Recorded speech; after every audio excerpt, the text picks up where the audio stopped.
So thanks for being our guest. And why don't you go ahead and tell everybody a little bit about yourself? So a couple of things that are relevant to this audience. Like Dennis said, I run a social media marketing company. It's called iSocialU. Mainly focuses on social media marketing and generating leads for clients that I work with. I have two types of clients. One is small, medium businesses, startups, and they need help with everything. And then on the other side, I have corporate clients like Chevy, Papa Murphy, and they're like mega brands, and they have budget for everything. So it's like the two different like ends of spectrum that I work with. And then other relevant thing, I've been active on Udemy. I believe it's 11 months now. I think next month it's gonna be 1 year. And recently started putting my content from Udemy or on Skillshare and looking at other platforms.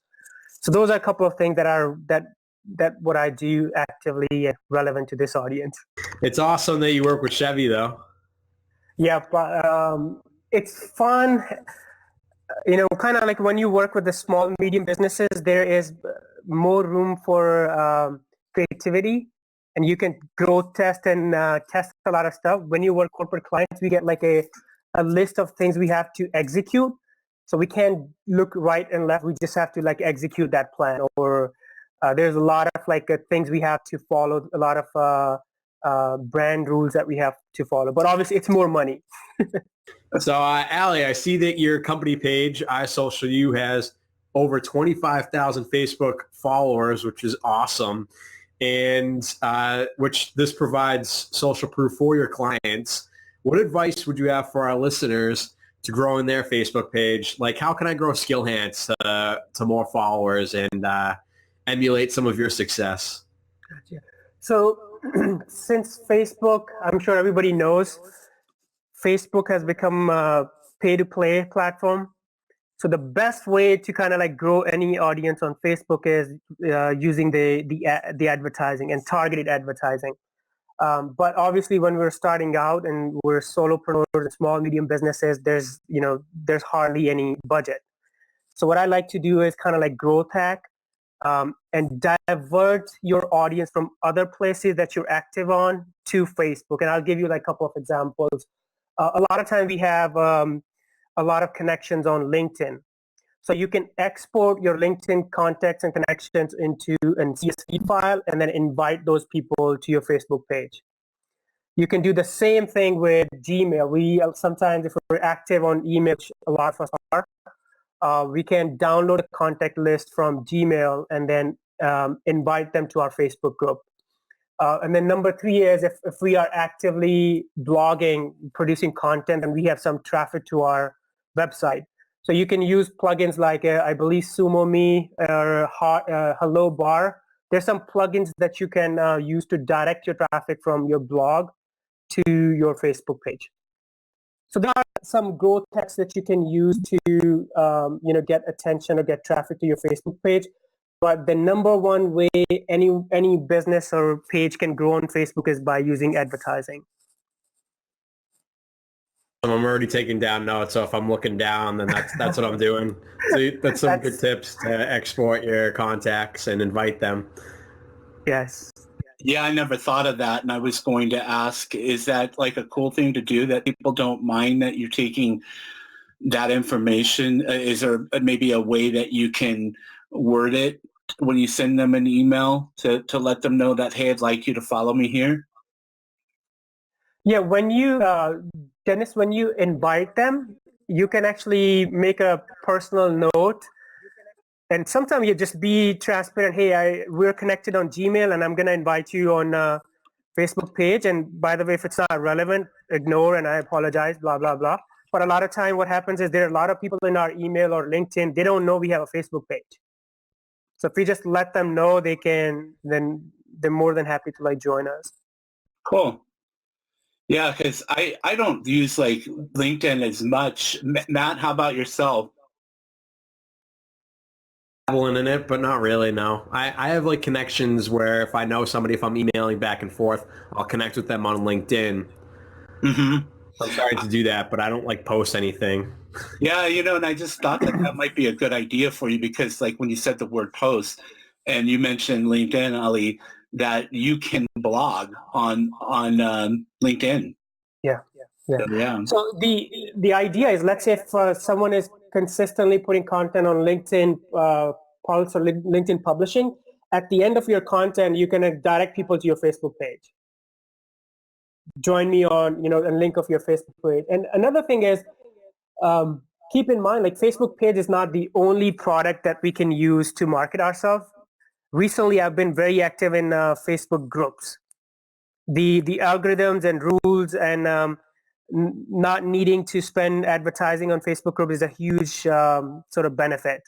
So you can still, get active in Facebook groups and build your brand and drive traffic to your website and capture emails and, then sales to those people.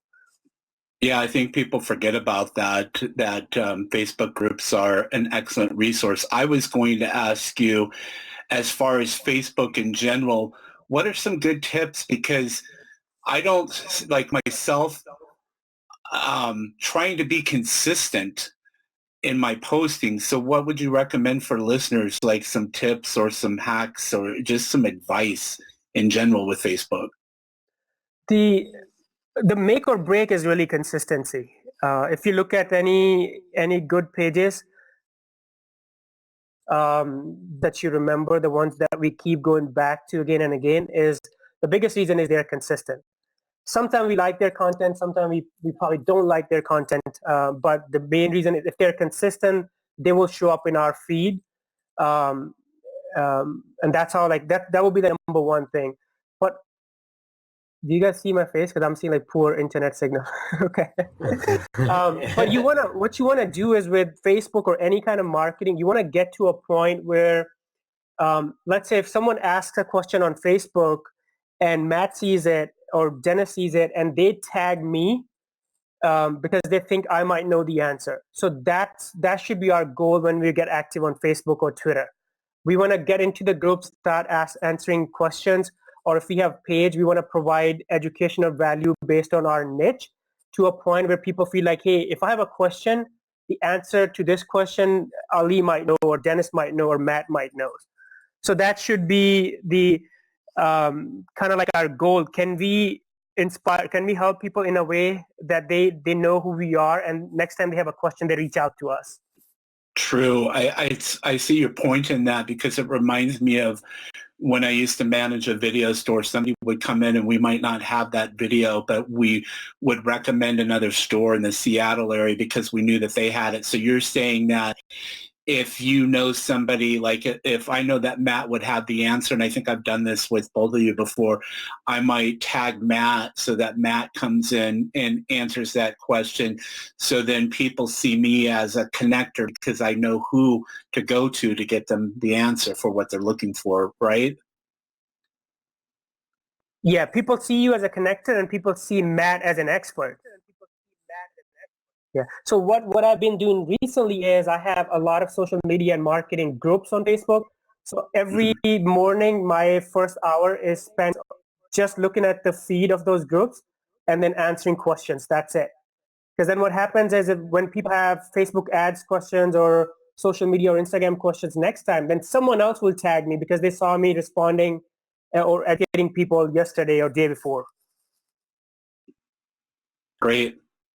Yeah, I've been trying to do that too, what you're saying, and sometimes it's just I feel like a lot of time goes by looking for stuff to answer and things like that. So I usually just say, forget this, and I'll just post a video that's relevant to the group that just purely adds value. Yeah, and it is. I think the biggest challenge on social media and Facebook is actually the noise. How much information there is. What I try to do now is, and I have a company, social media. I make money using social media and helping with people with social media. I actually limit my time on it. So when I'm done with Facebook, I close it. And same thing with my email. When I'm done with my email, I try to close it. So that's like another thing that you have the time or batch your time. maybe morning 45 minutes or 30 minutes are when I'm going to post. And then afternoon after lunch, I'm feeling, lazy, so to speak. Then I'll go talk to people in the groups, but then leave. If you don't see anything valuable, just leave and do work on your courses, work on your businesses, work on your blogs, and maybe come back in the evening. Yeah, I sometimes feel pressured, like with Facebook, if I don't close it, that I've got to answer a message. Like somebody I know, he had a question before I came on for the show today, and I said, no, I can't answer it at this point. I'll take care of it later. Yeah.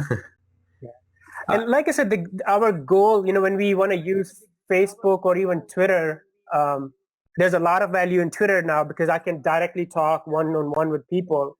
So I've been paying a lot of attention on Twitter, but our goal should be we answer a lot of questions based on what we know, so people remember us and people know who we are, and reach out to us next time they have a problem or potentially a business lead for us. You said that you were on top of you owning a couple businesses, one being, you working with Chevy and all these other brands. You said you were also a Udemy instructor for the past year. And I'm just curious now, is selling online courses or Udemy courses like a decent part of your business? Or do you see it like becoming a bigger part of your business in the future? Man, I lost both of you. Both of you guys. I can't see you. Can you hear me? I can hear you guys, but I just can't see you guys. But yeah, going back to your question, man, I definitely think the online education is going to grow. Udemy is like a platform and a tool. Skillshare is the same way. We lost them. And platforms and tools always change. You guys hear me? Yeah, you cut out. I don't know if it's like your connection on your end. You cut out, but go ahead, continue with your thought. Totally. So I don't know what's happening with Blab. I don't even have any feedback or anything. Yeah. Yeah. Now, Matt, I see you. You should move from Dallas and get a real internet connection. Hey, all the videos I'm watching are. Yes. No. So going back, I definitely I see online education keep on growing. I think that's people don't want to go to schools anymore. They want to learn on demand, skills and training. So right now it's a decent part of my my business. Obviously, personally in the company, I have a couple of team members who help me with the campaigns, but my courses are mostly me at this point. But I do see it growing in future, maybe even on platforms like Skillshare and other platforms. Do you just a real quick question? Do you enjoy teaching more, or do you enjoy the business aspect of working with clients? What do you get more enjoyment out of? That's a good question. If I had to pick, I would say probably working with the clients, mainly because it's a real person sitting next to me, and more feedback and more engagement and more connection. Mm-hmm. And sometimes in online education, you feel like, hey, you don't know who's taking your courses or who's on the other side. Yeah. Plus, I would think that working with the clients actually helps you kind of know what you can teach as far as courses go, because you can see what kind of education people are needing by working with your clients. Yeah. And that's another, that helps me create online courses, because the niche, social media or Facebook marketing or Instagram marketing, I think it's probably the most crowded niche on online education on Udemy and other platforms. So the only reason why I feel like I'm doing well on Udemy, because I try to integrate my business with the Udemy stuff. So if I'm teaching, if I'm teaching an Instagram marketing course, it probably means I'm doing Instagram marketing a lot in real life for clients or myself. So I try to integrate both reasons. But otherwise, if someone wants to create marketing and social media courses, it's a very crowded niche. And obviously you can stand out and do different things, but it is, as compared to technology courses, it's probably very, very tough to break into. So what should businesses and let's say if somebody's running a small business, or maybe, somebody's a digital nomad, or does online marketing or online courses, what kind of things in general should they be doing on social media? Should they cover everything from Facebook to Twitter to Instagram, or is there something maybe that they should just start out on and focus on that and grow from there? So the number one thing that you want to do, in my opinion, is produce content. So, because if you kind of like step back and look at anybody famous online that we know them through their content. We found them through their books or courses or blogs, entrepreneurs, small, medium businesses. You want to see what in your niche, can you produce videos? If not, can you write blog articles? If not, can you produce like micro content in form of maybe Instagram images and videos? So the number one thing you want to do is you want to start creating consistent content. I think that's a good idea. There is a lot of echo. Yeah, I know. It's like I'm trying to go. That's like why it takes a while for Matt and I to respond, because we put ourselves on mute to try to hopefully keep the echo from happening. But I think that like something like on your end is kind of off, because you freeze at times, and Matt's been fine. He's just kind of sitting there pondering his thoughts. Yeah. Now he's on mute. It is strange because I do. You're not on mute? Wi-Fi seems fine. So now we can't hear Matt now, but you can hear me, right? Yeah. Yeah, I can hear you. Technology's going to send me to my grave early, I think. Yeah, I just checked my Wi-Fi speed and it seems fine.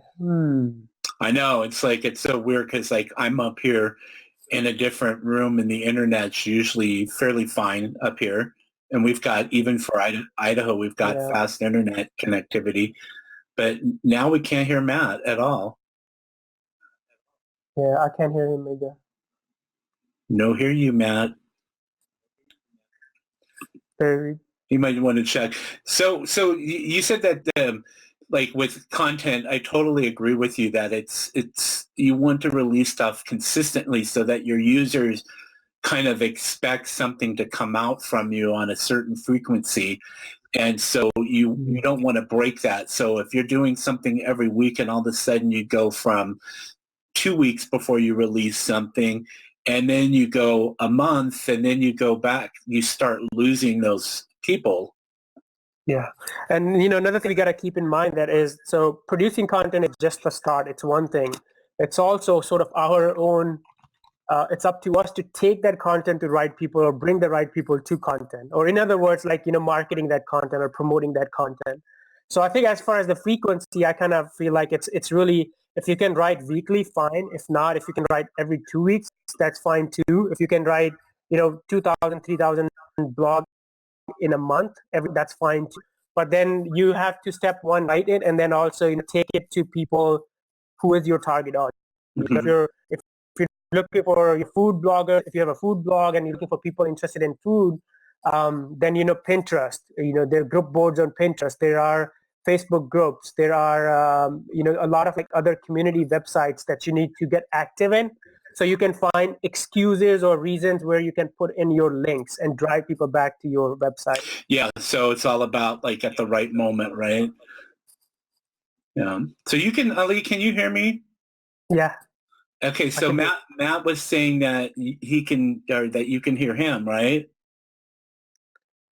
Matt, can you hear me?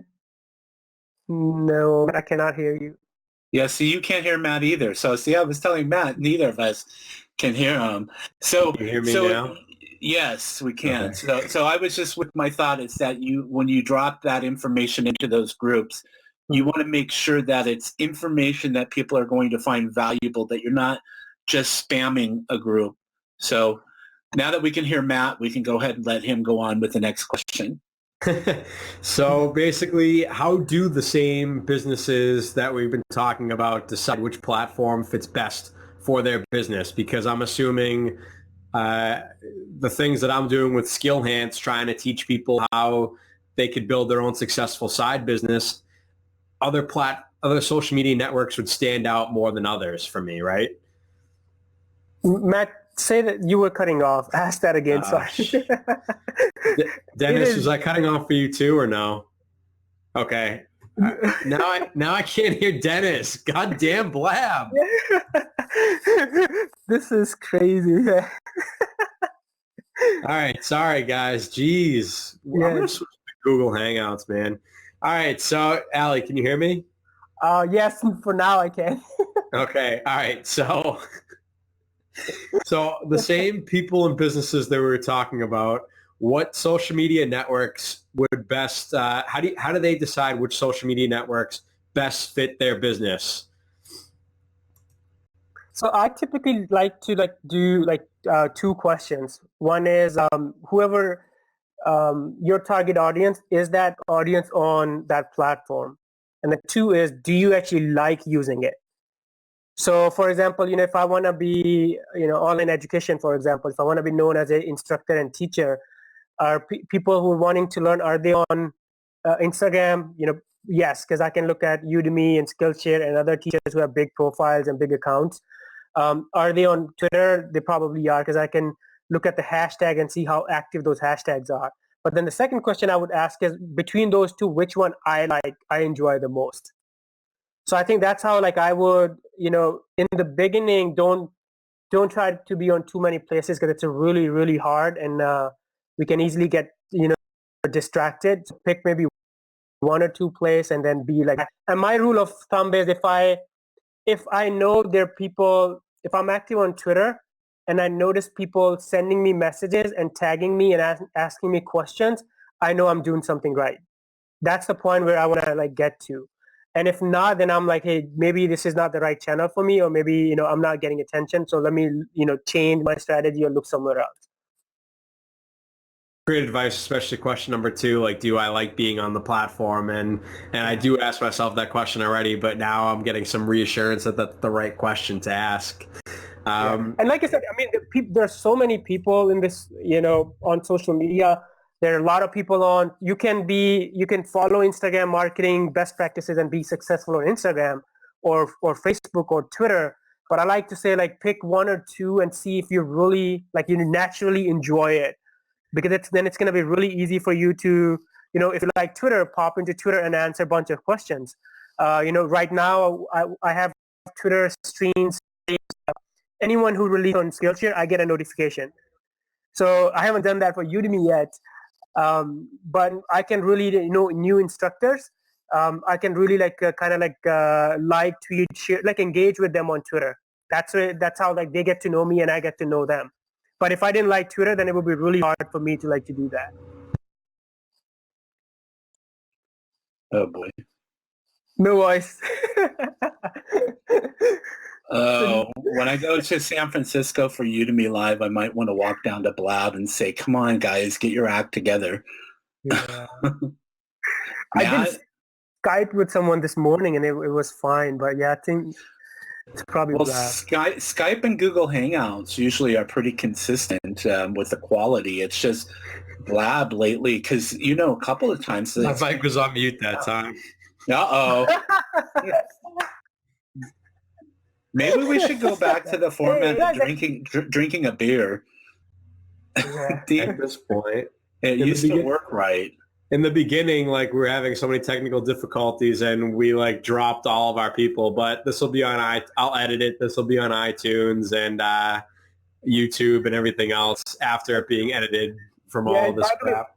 Yeah, man. If you guys want to do, I think we had a lot of technical issues. If you want to do it again, maybe. And after a couple of weeks, or depending on your schedule, we can schedule again. It seems like we had a lot of, because someone sent a message on Facebook. He was one of my groups, so he joined, but same issue. They had problem. We were going back on and off. Yeah, when we had that big technical glitch, 5 people dropped at once. Oh boy! Either that or the question I asked was really bad. I know. It was are we asking some bad questions or what? I think it's more technical issues that we're having right now, but hopefully the YouTube broadcast and the podcast that Matt's going to put up will sound okay. If not, we can always do this again when Blab's got their act together. But so I think, Matt, were you done with that question so we can go on with the next one? Good. I forgot what we were talking about.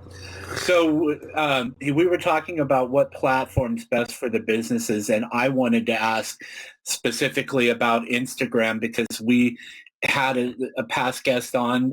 Evan was on with us, and he's got an Instagram course, and Ali's got a couple of them, including some with hacks. And I like to talk about Instagram because Jack Wilson and Phil Ebner and I, on our mastermind call, we were talking about Pat Flynn and a show that he had with the ladies from Simple Green Smoothies who totally grew their business from Instagram and started these $5 PDFs and made over several $1 million now off of that and built entirely off of Instagram and their website. So let's talk about Instagram because it seems to be the hot platform. I know. What's the target age group for that? Yeah, I think 18 to like 44-year-olds that they're like really, but I think now it's getting so big that people do not want to be off Instagram. So if you're 60-year-old and you have a mobile phone and you have kids, they're probably going to educate you about Snapchat and Instagram anyway. So I think the teens 18 to probably 44, that's probably the most active group on Instagram. Yeah, that leaves me out. Yeah. I'm just a little bit outside of that age group there. It's always weird when that happens. Like, you get those boxes where you check off your age group and I'm like, damn it, I can't check that specific group anymore. So like I can't find 17 in there. Yeah, really. So is it because it's very visual? Like what is the magic of Instagram? Yeah, I mean it's visual and forget Instagram. We like videos and photos as humans, right? Mm-hmm. So that's the reason why. But the key really is there are a lot of people who are doing really good and big on Instagram. If there was like another product which was visual, they would probably do good on that. So in my opinion, the trick really is your business and your product. Is it really so like kick-ass that people will share it? So for example, if I have a pizza shop, is my pizza shop so good or my pizza so good that when Matt eats it, he's going to tell Dennis? And then if products are visual, you'll see like food and smoothie and health and fitness. The products and businesses that have like visual aspect to them, they do really good on Instagram. But at the end of the day, if their smoothie not good, not tell other people or tag people or download the recipe back to the real question becomes: is your product so good that people, when one person uses it, he's going to tell another person? Yeah. Oh, go ahead. It's funny that we were talking about pizza because one of my best friends, his dad owns a pizza shop, and he like gives us like a free pizza, like loaded, like he puts everything on it, and he's like, yo, just take a couple pictures on Instagram, like post on Facebook, and like we make it look really good, and like it's awesome that way. So yeah, that's cool because it's really powerful. Like you were saying, food. I actually started an Instagram group for free courses, freecoursedaily.com. I only started that less than 2 weeks ago, and I already have 152 followers because I'm kind of mixing it in like with some inspirational stuff and finding specific Udemy courses that I know are going to resonate with people. Like the one that I posted the other day was a free cocktail course on, and I think, Matt, I shared the like 10 of them. And I just take a photo of my laptop screen at an angle and, make it look good visually. And it seems to be resonating. Well, I could do screenshots too, but I just kind of like the, like things like where I get the screen, but then you can see the coffee shop kind of behind it to make it a little bit different each time.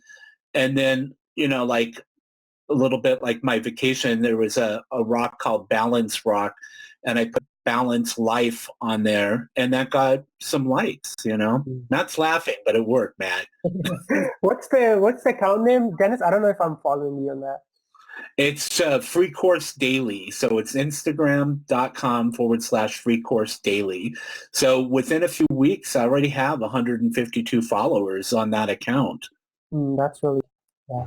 See, one thing I found it. One thing I like by looking at it, that's like another thing. The stuff on your account, if it's consistent, people will remember it. Yeah, that's like, and so I mix it in with the courses, but also a little bit that's like me, like on the go or whatever. So you've got the fountains, like I did a video with the fountains at a shopping center, and that's got 20 likes and 1 comment. And I think for, having just 152 followers now, that at that point I didn't have 152 because that was like a week ago that I took that. And then some food photos because I was, I out having lunch while I'm working on these websites or my Facebook pages. So I just kind of mix that in. But I do agree with you, like you said, that you want to make with Instagram, you want to have some kind of consistency. If all I threw in there were courses every day, I don't think that would work specifically because it's now, the 80-20 rule. But the thing is that these aren't courses that people have to buy. So I'm not selling them courses. I'm just saying, hey, here's a course that I think is really cool. Like the other one the other day was soap making, and it was free, I got you. Interesting. Yeah, you had a screenshot of your Facebook, I guess, newsfeed, and then picture of that. Yeah. So there's the one up there is that bartending one with the cocktails, and that got 17 likes because who's not going to not like a good drink? No, too. Audience, huh? What's that? On Instagram? Instagram's target audience. Yeah, well, I put a picture on my own personal account when I went to Jackpot, Nevada, of some Bacardi that I bought, and it was in a blue plastic bag, so it made the Bacardi look like light blue.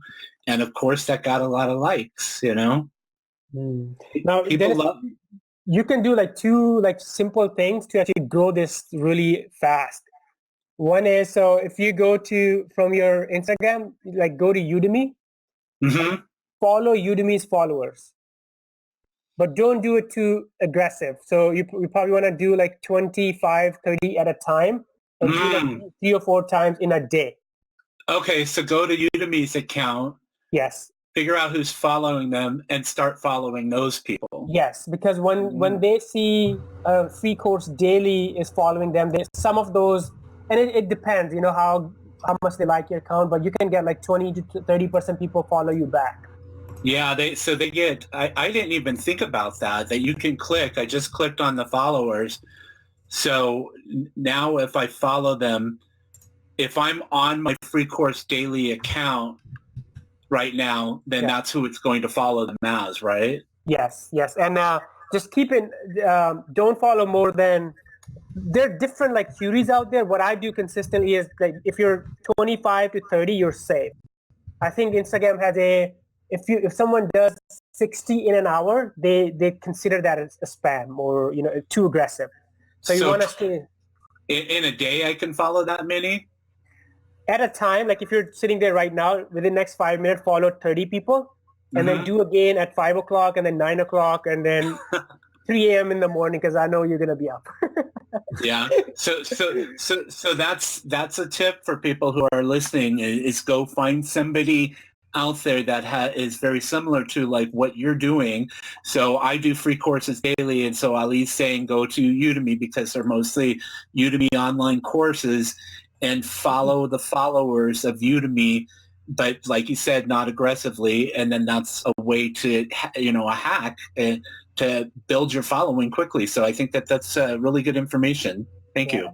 And the second one, Dennis, you're welcome. I would say there's some study by Track Maven that if you use 11 plus hashtags, that gets you the most engagement. But I would say maybe in your phone, in your notes, just save 30 hashtags or 25 hashtags and use them consistently. I learned that from your course, actually. And put Evernote on my phone, because one of his hacks was to take those hashtags and put it into like a notepad or Evernote or something like that, so you could just copy and paste those so that you're not always having to type. I did notice that Instagram at a point remembers the hashtags that you use consistently. But yeah, that's a great idea to like have like for specific things like your hashtags ready to go. And I did notice that when I started, because I always got on people who were posting like a lot of hashtags on their Facebook account. I was like, oh my God. And then I realized, like from what you said, that having a lot of hashtags like that is actually beneficial. Yeah. It is beneficial. It looks like 11's good, and the copy and pasting thing, I do that for YouTube too, because it can be kind of a pain to keep writing in the hashtags on there. So yeah, and your blog and everything, Yeah. Maybe we should create a hashtag app, guys, that lets people keep their hashtags. I don't know. Yeah, you just make a file on Google Docs and you just copy and paste it. I know that. I'm just like, I just like, maybe there's money there. What wouldn't it be funny though if somebody was listening to this and that's what they did, and it's like, hey, they just became a millionaire off of our idea. Yeah. So Matt, you can go ahead and you want to go ahead and go on, go with the next question that we have for Ali. Did we lose? Hello? Hello, Matt. Hello, can you hear me? Yeah, you're back. All right. Mr. Mute. All right, so sorry. All right, so Ali, any other platforms you want to talk about, whether that be live streaming, Pinterest, Snapchat, any of those are most relevant? Yeah, live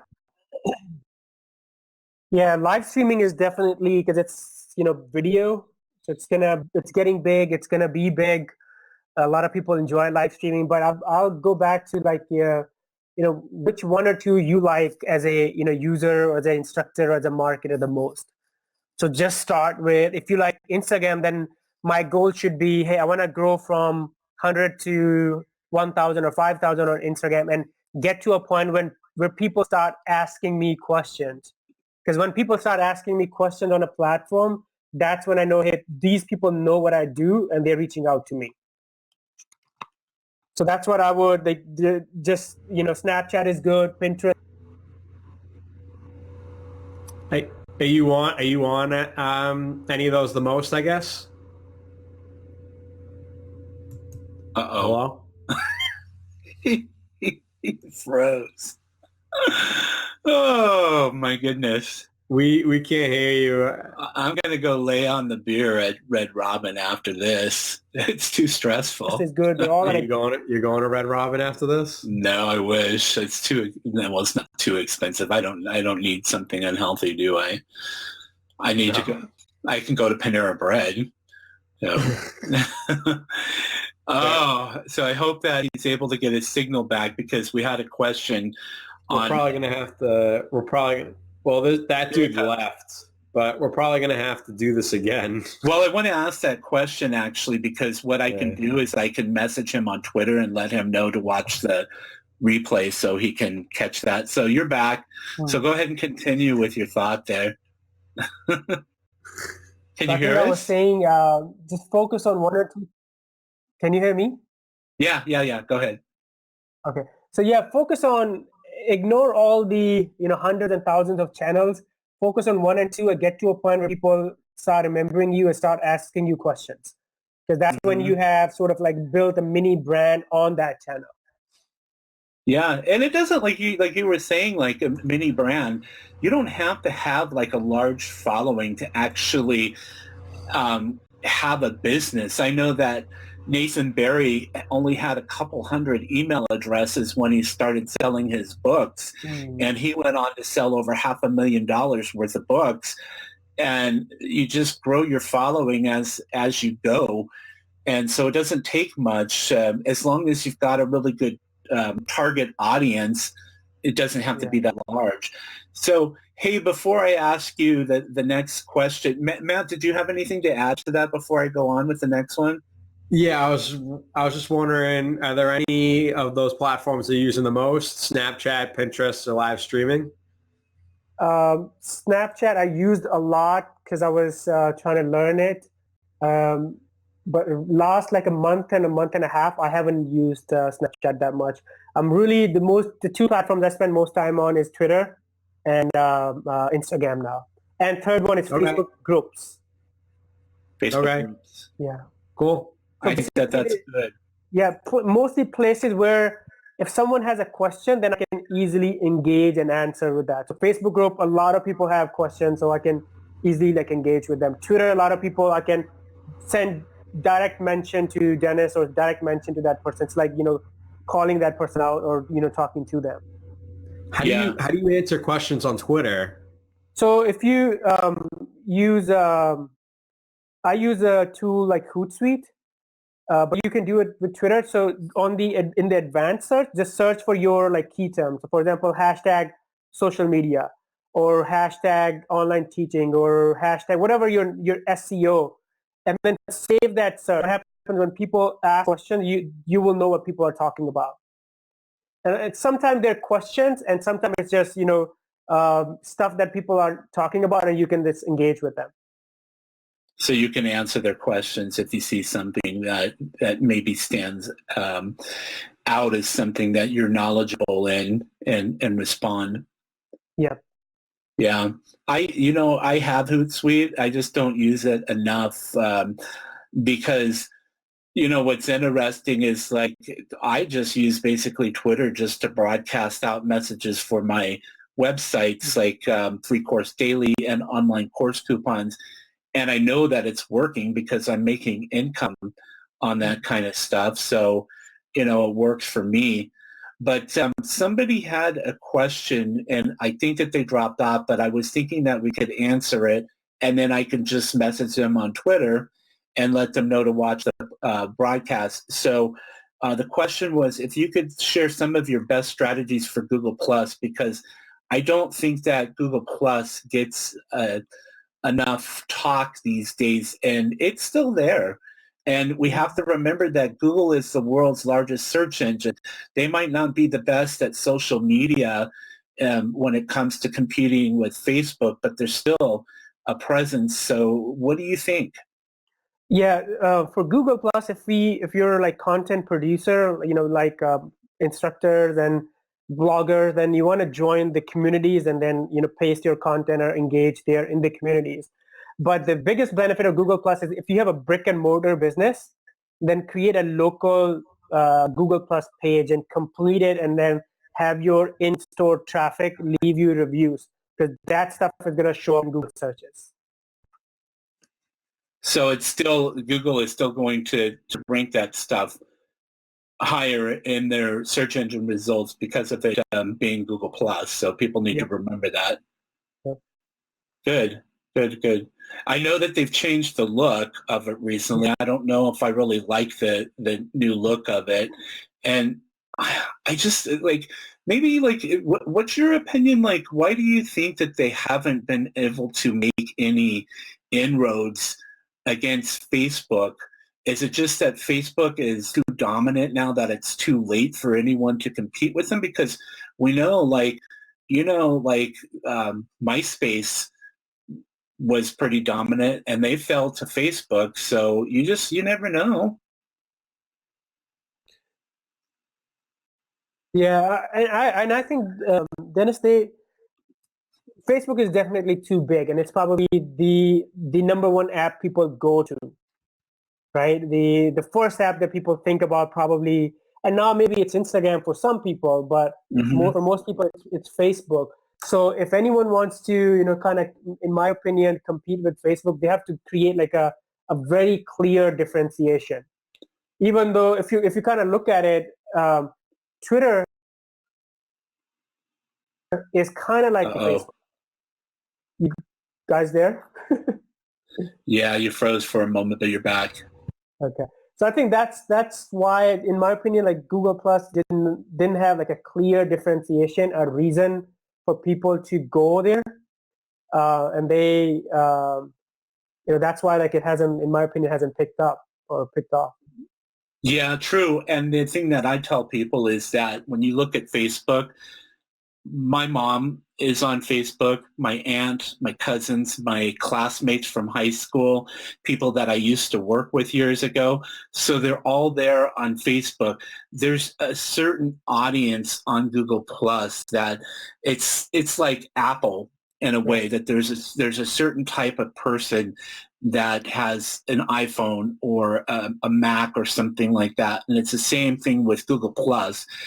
And so there only are going to be certain people. You're not going to find my mom. You're not going to find classmates and my nephew and my niece on Google Plus. You're going to find everyone on Facebook. So I think that's why they're so dominant. So let's see. Matt, you can ask this question if you want. It was a question I think that I was going to ask next about the cells and stuff like that. Do you want to take that one? Yeah, sure. So what are some of the ways that you convert your Facebook followers, any social media followers, into buyers, and that you can sell to them finally and make a sale? And there's actually, there are different versions, but there's actually only one way of doing it. So once you have like an audience of anywhere on Facebook or Twitter or Instagram, you want to get their email leads, because they don't go to Facebook or Twitter or Instagram with the intention of buying stuff. So you can still sell it if, depending on what type of product you have. But their number one, I don't go to Instagram to buy something, and nobody does. So the way is really to convert them into email leads, and then email market or build a relationship in the email and then sell them. But converting them to email leads is really your offer needs to be very, very, very compelling. Otherwise, and quick story, I one of my offers on my isocialyou.com, it used to be just sign up and get updates on growth hacks and tips and stuff like that. So I get like a daily, a couple of emails, couple of hundred emails every month. But last week, what I did, I changed it to sign up and you're going to get 30 free Instagram images that I made that there's no branding on them, and you can use them any way you want. So what happened, and I wrote a blog post, for next like 2-3 days, my conversion like bumped up. I think it was like almost like 150% more emails I started getting after putting that call to action. So to answer your question, Matt, that's the only way. You want to find a way to capture people's emails, get them to your site and blog, and then build a relationship in the email and then sell them. Makes sense. Thank you. And it makes sense to have their email in the long term. And I think that's a really cool idea of your lead magnet that you made 30 images on Instagram. It's different than, because everybody's doing like, a free ebook or a free video course. Yeah, and actually what I did... Sorry, Dennis. No, I was just wondering if you had a link to that he... I do it too. Yeah, if you go to isocialyou.com, the welcome mat that's going to come down, it says that. I always laugh every time I say the word welcome Matt, because Matt comes to mind. and he's looking good with his new do today. So is that what all the 25-year-olds are calling it? Do? What else do you call it? Your hairdo? My haircut. Yeah. I need to go get mine cut today too. So Oh boy, so we're almost to the end here. We've made it through, still alive, even though we've had some technical issues. I hope that the product that comes out in the end is still decent. But hey, we can do it again. That's the cool thing about this kind of stuff. So, what one action can you leave our listeners with that they can do today that's going to make a big impact on any of the social media platforms that we've talked about today to help them grow that maybe quickly or effectively? So the one tip there, if I had to pick just one thing, is start producing content consistently. So whatever you know, if you're SEO expert, art, designer, marketer like me, just start, whatever I know, whatever you know, start sharing it with other people. Okay, so that's a good idea. So how about so we're letting them know that start doing content consistently. Try saying that together. Where can they go? Or maybe what kind of tools can they use so it makes it easier for someone like myself to find content? Do you have maybe a few tips on that?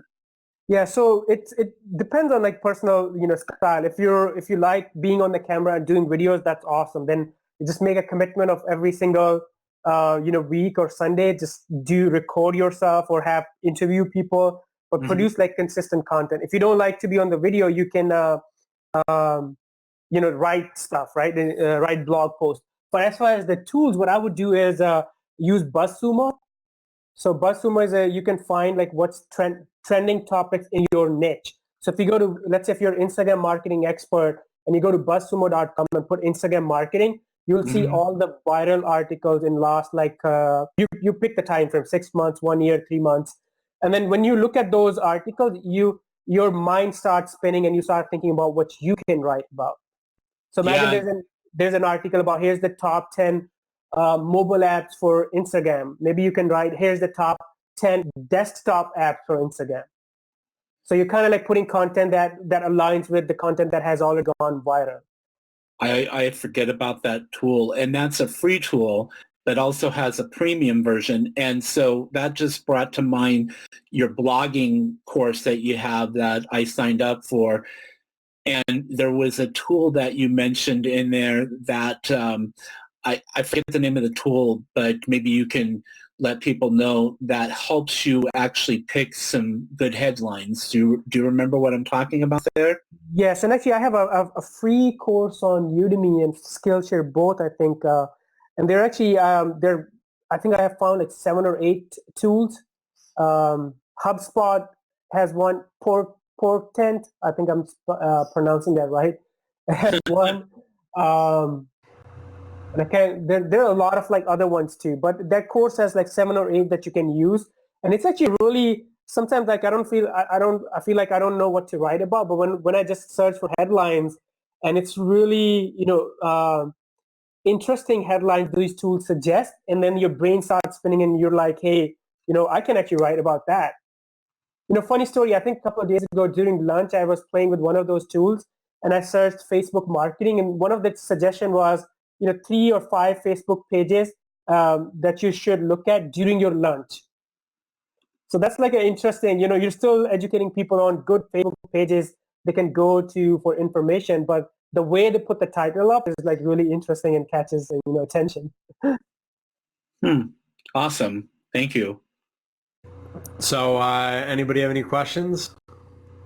No one in the audience, yeah. Do you have any closing thoughts, Ali? No, I think we probably covered a lot of stuff. It is really, really, really tough to, to break or, kind of build a mini brand or brand online these days because there's a lot of noise.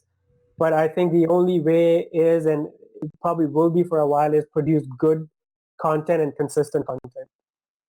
Because that's how, if you look, and a lot of times if you're consistent, some people, the way people produce content is different for everyone. Some people are comfortable with video, some people are comfortable with 5,000. I know people, some of my clients, if I tell them a blog article within 30 minutes, I'm going to have 3,000 word article which reads awesome. So, but I personally, it's really tough for me to create 3,000 word article without without spending like 2 weeks on it. So you have to kind of like be self-aware and see what's your style basically. How can you produce content? Yeah, and you will only do that when you're doing it consistently and like learning, have a feedback loop for yourself. Yeah, I like video personally. I was telling Matt that I had been wanting to, before these blabs, go on to the group and do a Facebook live broadcast. So I went on and told people to join us live, and it was the first time that I've used the app on my phone. And last night, a guy was walking around his neighborhood, and he was talking about stuff with his business. And I thought that was really cool because you were talking about content.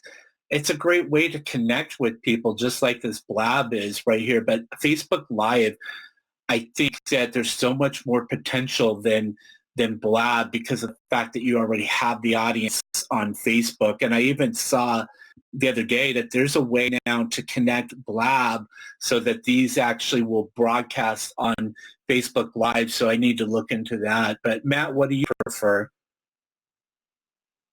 Facebook Live or social networks in general? Well, do you like video or do you like blogging? Oh, I love video. All my posts are all about video, and I just have probably like 500 words explaining what the video is. I don't like writing. Yeah. Well, I think blabbing. I just think it's easier, like if you do like maybe like quick snippets or whatever too, because like it's talking about Instagram with the generation that likes that kind of stuff. They just want things quickly. That's why they like texting, and they use like the abbreviations and stuff like that, because they want, I want the information that I need quickly so that I can go back to doing what I was doing, which is trying to make a living, Yep. Yeah. So where can people find you online? isocialu.com. That's my website, or email is ali@isocialu.com. And I'm always on Facebook, so I'm in all the groups. Yeah, I see you're posting in there because I noticed that you're posting articles and all of that in there, and I thought that's a great idea. I need to do that more in the Anything Udemy group, is just find good quality articles that will resonate with the people who are in that group, because I didn't necessarily want it to all be coupon posting and stuff like that. I want people to learn information. So Matt, where do people find you online? Find me on skillhance.com. Enhancing your skills on the daily. On the daily? His tagline, I was like, what's his tagline today? It's the same, but that one was a little different there, but that's cool. Well, somebody made me self-conscious that they kept saying, like, I think he said skill hands. So now I need to say, like, enhance your skills so people get it. Oh, okay. No, I would like get you, like, when you say skill hands. I know there are some words out there, like, I forget what it is that I said that you have to let people know because it sounds weird or something like that when you say it. So you can find me online at dennisjsmith.com. And if you're listening, visit freecoursedaily.com, where each day for 365 days a year, you can get a new free course delivered to your inbox. And dennisjsmith.com/blab. And you'll be able to watch these blabs, the replay of all of the blabs that Matt and I had done, which have like, there's over 20 or more that we've done now. And Matt also... There's 12. This is episode 12. Well, yeah, but there's other ones that we've done under my shows that I was doing. Oh, my gosh. You're lucky that you don't live... Oh, and there goes the cat behind you. Yeah. She usually runs away when I'm talking. I don't know. I'm surprised she's here. It's Izzy. So So I was going to say that on Matt's website, Skillhands, you can listen to the podcast version of this too. If you prefer podcasts, it's also on iTunes and Stitcher Radio. We do this every week at 10 a.m. Pacific time on Thursdays. That's 1 p.m. Eastern time. We want to thank Ali again for joining us today. We're sorry that we had technical difficulties, but hopefully you'll be able to come back and listen to this and learn a lot, because Ali has a lot of great information to share. So thank you. Ali, thank you for coming on. Sorry with all the technical difficulties. See you. All right, guys. Have a great day. See Thanks. you guys in the... Yes. Bye. Bye, everyone. Thanks.